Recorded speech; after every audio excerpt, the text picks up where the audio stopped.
Televizioni Koha më parë emërtoi historien për 58 vjeçarin Refet Rizvanin.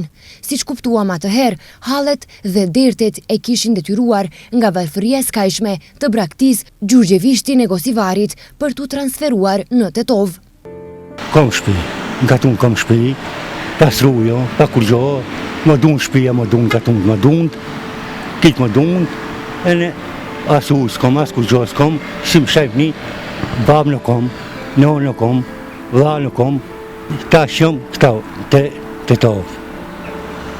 E të ma pagujtë kush banesën për të hongër, për të pajtë. Por jo vetëm kaq, përveç varfris, Refeti përballet edhe me probleme shëndetësore. 3 herë i operuar, ai nuk mund të punoj, ndërsa kërkesa e vetme e tij është të paguaj qiran. Merr një ndihmë prej 5.200 denar, kurse banesën ku jeton e paguan 120 euro në muaj. Kërkon ndihmë vetëm që të arrijë të paguaj qiran dhe gjëra elementare për jetesë. Për më shëndet, 3 operacije jam bëu. Një operaciu për angusuar, një në Tetov, një në Shkup, 3 operacije në upe nuk qëmë merë, ku një nuk qëmë hiq mirë. Ka kome tit, halë kome qënë. Janë. Që to?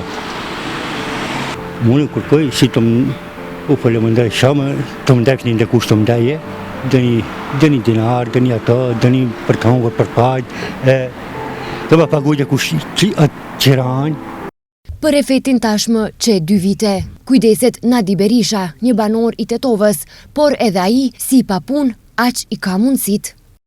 E kum pas e ingrat që me rake, me qiraj, kum në maun, qa që nuk ka mundëse, nuk pa pun jam, po nuk shumë pazar privat.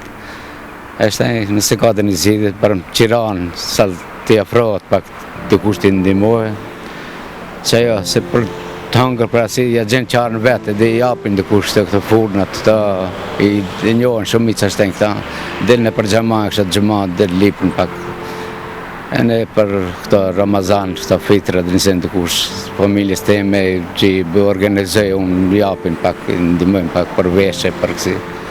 Qa jo, kresore, që këtë bërëm qiran që pa gjëve të kushtë, i për ndime të japin pak.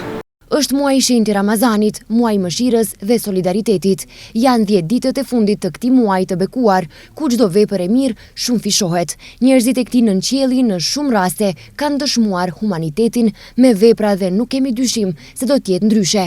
Ata që kanë mundësi të paktën të ndihmojnë që Refeti mos të bredh rrugëve për të kërkuar lëmosh dhe qiran të mos e ketë breng të shpirtit. Të gjithë ata që kanë mundësi për të ndihmuar mund të kontaktojnë direkt Refetin në numrin e telefonit 070 948 483.